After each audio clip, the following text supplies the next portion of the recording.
Welcome to blackboard. Class 12th biology के एक chapter principle of inheritance and variation के MCQ का आज ये दूसरा लेक्चर होगा। इसके पहले ऑलरेडी एक लेक्चर हम लोग कंप्लीट कर चुके हैं जिसमें टोटल 30 क्वेश्चंस को डिस्कस किया जा चुका है। ये एग्ज़ाम पॉइंट ऑफ व्यू के साथ साथ बोर्ड के साथ और भी वेरियस एग्जामिनेशन है, बहुत ही इंपॉर्टेंट होने वाले हैं। अगर आप इस लेक्चर का पीडीएफ डाउनलोड करना चाहते हैं तो सिंपली हमारे इस टेलीग्राम चैनल को ज्वाइन कर वहाँ से डाउनलोड कर सकते हैं। इसके अलावा ट्विटर और इंस्टाग्राम पे आप मुझे यहाँ फॉलो भी कर सकते हैं। चलिए शुरू करते हैं। आज का पहला क्वेश्चन, मतलब इस सीरीज़ का 31वां क्वेश्चन। क्वेश्चन कह रहा है कि वंशागति का गुणसूत्रवाद किसने प्रतिपादित किया था। क्वेश्चन फिर से, वंशागति का गुणसूत्रवाद किसने प्रतिपादित किया था।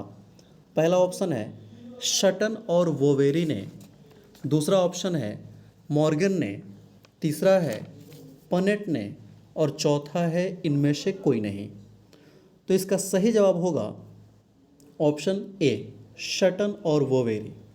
जी हाँ, इन्होंने ही वंशागति के गुणसूत्रवाद का प्रतिपादन किया था और इनका मानना था कि जो जीन होते हैं वो एग्जैक्ट वैसे ही काम करते हैं जैसे कि पहले एलील के बारे में मेंडल ने सुझाया था। मतलब उन्हीं के मेंडल के नियम से ही इन्होंने इस पूरे गुणसूत्रवाद का जो ये तरीका है इसको डेवलप किया था। दूसरा क्वेश्चन है पूर्ण लिंकेज किस में देखी जा सकती है।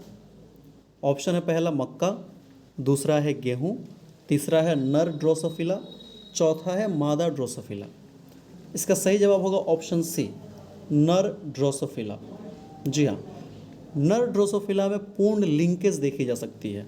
अच्छा, इसी ड्रोसोफिला को ना आप फल मक्खी के रूप में भी जानते हैं। दोनों याद रखिएगा, एग्जाम में कोई सा भी क्वेश्चन आपसे पूछा जा सकता है। अगला क्वेश्चन है अपूर्ण प्रभाविता में मोनोहाइब्रिड F2 संतति का अनुपात है। ये 2019 में पूछा गया क्वेश्चन है। F2 में अनुपात आपको बताना है। पहला ऑप्शन है 2:2:1, दूसरा है 1:2:1, तीसरा है 3:1 और चौथा है इनमें से कोई नहीं। तो इसका सही जवाब क्या होगा? Option B, 1:2:1। 34 नंबर क्वेश्चन है वाई गुणसूत्र पर उपस्थित जीन होते हैं। ऑप्शन पहला है लिंग सहलग्न, दूसरा है होलेंड्रिक, तीसरा है ऑटोसोमल, चौथा है उत्परिवर्तक। तो इसका सही जवाब होगा ऑप्शन बी, होलेंड्रिक। जी हाँ, और ये जो लिंग का डिटर्मिनेशन होता है उसमें इसका बहुत ही क्रूशियल रोल हो जाता है। अगला क्वेश्चन है F1 पीढ़ी के संकर पौधों को जब एक संयुग्मज अप्रभावी जनक से क्रॉस कराया जाता है तो इसे क्या कहते हैं। ये क्वेश्चन सीधे डेफिनेशन से उठा लिया गया है और आपको ये देखने से ही पता चल जाना चाहिए कि इसे टेस्ट क्रॉस कहते हैं। आपके नोट्स में ये सीधे सीधे लिखा गया है या एनसीईआरटी में ऐसे ही एज इट इज़ लाइनें दिया गया है। इसे बोलते हैं टेस्ट क्रॉस। मतलब 35 का सही जवाब क्या होगा? ऑप्शन बी होगा। 36 नंबर क्वेश्चन है यदि सामान्य पुरुष की शादी हीमोफीलिया के वाहक स्त्री से हो तो इन दोनों से उत्पन्न नर संतानों की स्थिति क्या होगी। क्वेश्चन एक बार समझिएगा कि जो पुरुष है वो एक सामान्य है, मतलब उसमें किसी प्रकार का कोई दोष नहीं है, और स्त्री हीमोफीलिया की वाहक है। इस शब्द पे ध्यान देंगे, हीमोफीलिया की वाहक है। तो अब इस स्थिति में दोनों की शादी होती है तो नए संतान की स्थिति क्या होगी। पहला ऑप्शन है सभी हीमोफीलिया से ग्रसित होंगे, गलत बात है। सभी सामान्य हैं, या ये भी नहीं कह सकते हैं सभी वाहक होंगे, ये भी ठीक नहीं है। तो एक ही ऑप्शन बचता है ऑप्शन बी, 50% सामान्य होंगे और 50% रोगग्रस्त होंगे। ये इसका सही जवाब होगा 36 का ऑप्शन बी। 37 नंबर क्वेश्चन है बच्चों में मंगोलिज्म, क्वेश्चन ध्यान समझेंगे, बच्चों में मंगोलिज्म या डाउन सिंड्रोम होने का कारण क्या है। अच्छा, एक यहाँ से एक चीज़ और ध्यान रखिएगा, डाउन सिंड्रोम को ही कई बार मंगोलिज्म भी लिखा जाता है।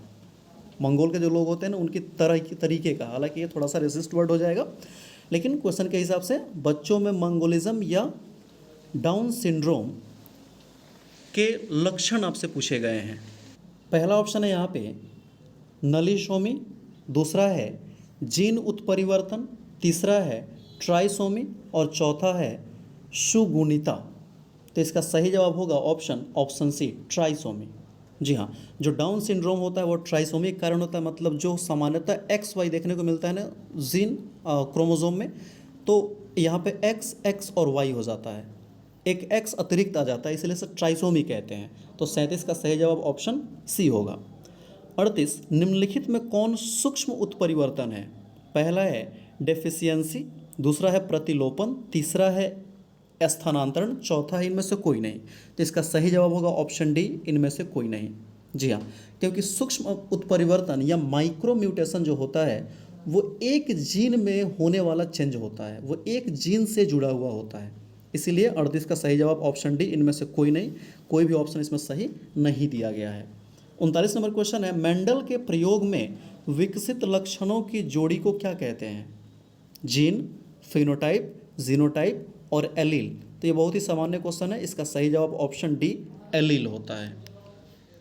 40 नंबर क्वेश्चन है, मेंडल सिद्धांत को दोहराने वाले वैज्ञानिक कौन थे? मतलब मेंडल का जो सिद्धांत दिया गया था, आपको पता है कि उस समय यह बहुत प्रचलित नहीं हो पाया था, क्योंकि उस समय ऐसे न्यूज़पेपर, सोशल मीडिया वैसे का ज़माना था नहीं। तो बाद में इसको दोबारा से एक्सप्लेन किया गया और पूरी दुनिया को बताया गया। तो कौन साइंटिस्ट थे जिन्होंने दोबारा से ये काम किया था? पहला ऑप्शन है डार्विन, वेलेस, ह्यूगो डिवराइस, दूसरा है ह्यूगो डिवराइस, कॉरेंस और शेरमार्क। जी हाँ, बिल्कुल यही सही जवाब है। 40 का आंसर बी होगा। 41 नंबर क्वेश्चन है, लाल त्वचा वाले मवेशी को जब सफ़ेद त्वचा वाले मवेशी से क्रॉस करवाया गया तो F1 पीढ़ी में मवेशियों का रंग चितकबरा हो गया। यह किसको प्रदर्शित करता है? मतलब ना ही लाल यहाँ प्रभावी है और ना ही यहाँ पे कौन सा सफ़ेद प्रभावी है। तो इस केस को क्या कहते हैं? पहला ऑप्शन है सहप्रभाविता, अपूर्ण प्रभाविता, सहलग्नता या इनमें से सभी।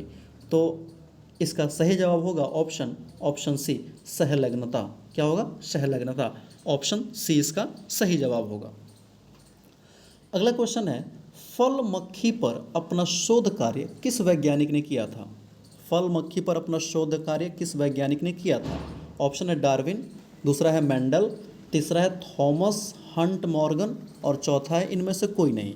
तो इसका सही जवाब होगा option C Thomas Hunt Morgan. जी हाँ, ये कुछ समझने वाला बात नहीं है, ये नाम है, तो एक्सपेरिमेंट किसने किया था ये आपको याद करना ही पड़ेगा। सही जवाब क्या होगा? ऑप्शन सी। 43rd क्वेश्चन है 43 नंबर, टर्नर सिंड्रोम में कुल गुणसूत्रों की संख्या कितनी होती है? यह भी प्रीवियस ईयर क्वेश्चन है, पूछा गया है। पहला ऑप्शन है 45, दूसरा है 46, तीसरा है 47, चौथा है 5। देखिएगा, टर्नर सिंड्रोम में जो कॉमन होता है 46 ना, उससे एक कम हो जाता है, जबकि डाउन सिंड्रोम में एक बढ़ जाता है। टर्नर में एक कम होकर 45 और डाउन सिंड्रोम में एक बढ़ के 47। तो टर्नर की बात करी गई, इसलिए सही जवाब होगा ऑप्शन ए 45। अगला क्वेश्चन है, इनमें से मोनोसोमी का उदाहरण है? इसमें से मोनोसोमी का उदाहरण है। अब देखिएगा, एक्स वाई होता है ना कॉमनली, पेयर बनाता है तो, या एक्स एक्स होता है, चलेगा। अब यहाँ मोनोसोमी के लिए पूछा गया, मतलब एक ही होना चाहिए। क्या होना चाहिए? एक। तो एक तो कम पड़ गया, मतलब 46 होना चाहिए, एक कम हो रहा है तो 45 हुआ। तो 45 किसको दिखाता है? तो टर्नर सिंड्रोम को दिखाता है। इसीलिए मोनोसोमी किस में होता है? टर्नर सिंड्रोम में होता है। जबकि एक बढ़ जाता है तो दो के बदले क्या आ जाते हैं? 3 आ जाते हैं, एक्स एक्स वाई, तो इसको बोलते हैं ट्राइसोमी। ये डाउन्स को दिखाता है। 45 नंबर क्वेश्चन है, मेंडल ने किस पौधे पर अपना शोध कार्य किया था?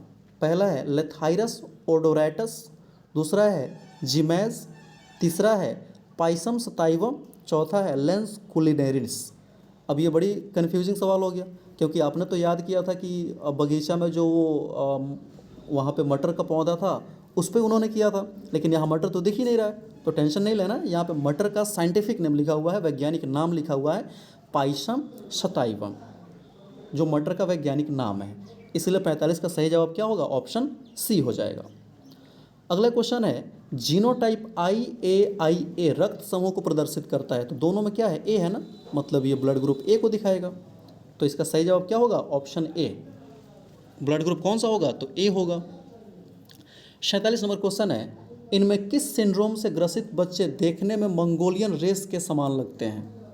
क्वेश्चन है, किस सिंड्रोम के से ग्रसित बच्चे देखने में मंगोलियन रेस के समान दिखते हैं? तो इसका सही जवाब क्या होगा? Option A Down syndrome. जी हाँ, डाउन सिंड्रोम जिसको हो जाता है वो मंगोलियन रेस का लगता है, चेहरा काफ़ी चपटा हुआ दिखेगा और जो आप एक बार गूगल करिएगा मंगोल में कैसे लोग होते हैं देख लीजिएगा, कुछ उसी तरीके से एक बीमारी भी होता है जो डाउन सिंड्रोम के लोगों को देखने को मिलता है। हालांकि मंगोलियन लोगों में डाउन सिंड्रोम सब में हो जरूरी नहीं है, वो वैसा वहाँ का रेस ही है, इसलिए ऐसे में सोच लेना है कि सारे मंगोल के लोग वैसे ही हैं तो सब में वो बीमारी पाई जाती है। 48वां क्वेश्चन है, क्रॉसिंग ओवर शब्द को सबसे पहले किसने प्रतिपादित किया था? पहला है पनेट और मॉर्गन ने, दूसरा है कैसल और मॉर्गन ने, तीसरा है वोमेरी और सटन ने, चौथा इनमें से कोई नहीं। तो इसका सही जवाब होगा ऑप्शन बी, कैसल और मॉर्गन ने। 39 नंबर क्वेश्चन है, बिंदु उत्परिवर्तन का उदाहरण है? पहला है थैलेसीमिया, दूसरा है सिकल सेल एनीमिया, तीसरा है डाउन सिंड्रोम, चौथा है रतौंधी। इसका सही जवाब होता है option B, sickle cell anaemia. 50 नंबर क्वेश्चन है, मेंडल नियम का अपवाद, एक्सेप्शन क्या है मेंडलिज्म का, मेंडल के नियम का? पहला है प्रभाविता, दूसरा है युग्मक की शुद्धता, तीसरा है सहलग्नता, चौथा है स्वतंत्र अपव्यूहन। ये भी क्वेश्चन रिपीटेड है, पहले पूछा गया है। तो इसका सही जवाब होगा ऑप्शन सी, सहलग्नता। जी हाँ, सहलग्नता जो होता है वो आप यहाँ देख सकते हैं, सहलग्नता जो होता है ऑप्शन सी, ये एक सेकंड थोड़ा सा वेट करेंगे, हाँ, ये मेंडल के नियम का अपवाद होता है। यहाँ पे ऑप्शन ये दिया गया है, देख सकते हैं। आई होप आपको काफ़ी हेल्पफुल लगा होगा ये video. Thank you for watching, thank you very much.